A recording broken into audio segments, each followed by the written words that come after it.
LEGO franchise has been a monumental success that shows no sign of slowing down, and LEGO Ninjago is the latest for the Nintendo DS. The story follows a team of ninjas who are out to find the 4 ancient weapons of Spinjitzu, but they're not the only ones hot on the trail.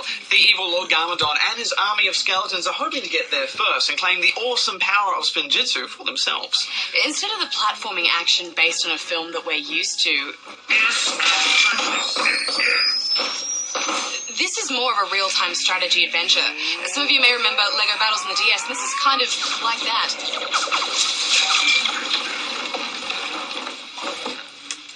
Excellent. Oh, hi, Darren. We were just getting started on the LEGO Ninjago review. I was just saying it's more of an RTS than a platformer like LEGO Star Wars or Harry Potter. Affirmative. Like playing a true RTS, you need to select units to give them orders to harvest bricks and build things, attack objects and enemies, and pick and choose special powers to turn the tide in battle.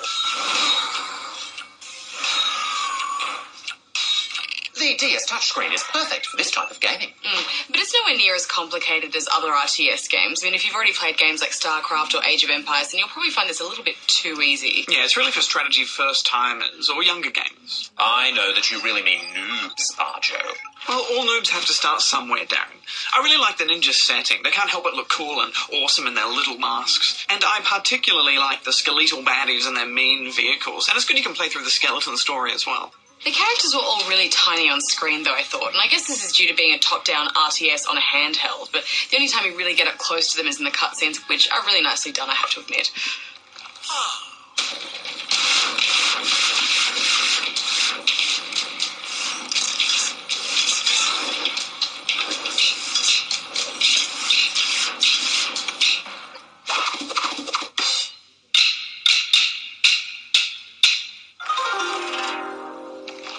I don't mind ordering my little Lego guys around, Hex, and I like that some of the elements from the bigger Lego games are here, such as hunting for hidden mini-kits and unlocking a huge roster of characters. I always had something to do. But didn't you find the actual controls were just really fiddly? It's much easier to group select characters than tap on them individually. And when you order them to walk a long distance, they sometimes get themselves stuck on trees or other objects. Hex, I think the problem is that the artificial intelligence of the little Lego characters is extremely basic. They can only handle the most simple of tasks. I can understand your frustration when you're used to working with a cutting-edge supercomputer like myself.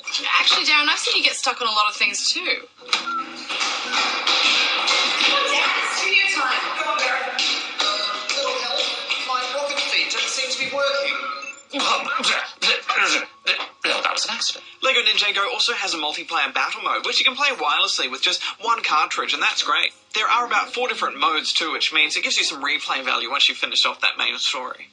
You can also just play battle mode against the DS if you want to hone your real-time strategy skills before you take on a friend. But even though I didn't find the strategy that complex in this, beating the DS is a little bit hard sometimes. Yeah, and like you said, Hex, it can be clumsy tapping out your commands to all those little units efficiently. So, final thoughts, you guys? I like the LEGO style, Hex, but it is quite simple. You do need to consider this game as a training ground for a more hardcore strategy game, such as Advance Wars. I had a good time, though, and I think if you're a LEGO fan, you will too, so I'm giving it 7 out of 10 rubber chickens. You know, in the most recent LEGO Star Wars on 360, they included an RTS element in this as well, and I wasn't a fan of it there, and I'm not a fan of it here either. I just missed that cool platforming and adventuring, so I'm going to give this one 5 out of 10 rubber chickens. Now that I think about it, your hair looks a bit like a Lego man's Barcho. Does it just snap off in one piece? No, it's my hair. Oh, right, it's an optical illusion then. I'll Very convincing. Make it better. How's that? Whoa. No, turn it back. Do not go outside like that. Put it back. I'm sorry I said anything.